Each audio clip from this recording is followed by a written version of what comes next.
mambo mawili utakayokutana nayo. Jambo la kwanza, kama unataka kwenda mbinguni, umeamua kwenda mbinguni, wewe masuala ya kuhangaika na mali achana nayo. Ndio ushauri utakaopewa. Na kama umeamua kushughulika kutafuta mali, wewe masuala ya kwenda mbinguni achana nayo.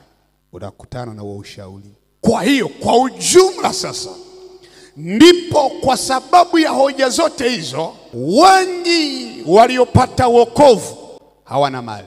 Kwa hiyo kama vile wale ambao wamezama kwenye wokovu wa kweli, ni kama vile unakuwa umesaini kutokuwa na mali.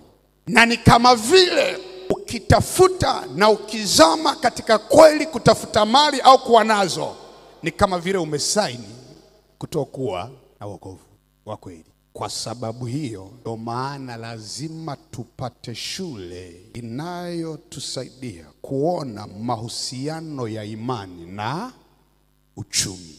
Unajua kwa nini? Kwa sababu ukweli ni kwamba shauku ya wengi wanatamani vyote vingapi? Viwili.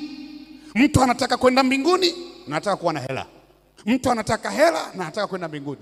Halafu akija katika uhalisia, hoja nyingi sana zinamwambia haiwezekani.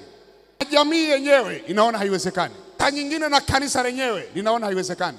Jambo lililo baya ni hili hapa. Inaonekana ukitafuta mahusiano ya imani ya Kikristo na uchumi, ndio unaona kuna shida. Ila mahusiano kati ya imani ya giza na uchumi huwezi kuvitenga. Ndio maana mtu akifanikiwa sana kiuchumi, rahisi sana kupewa jina na kuambiwa huyu ni chama fulani, sio chama cha siasa.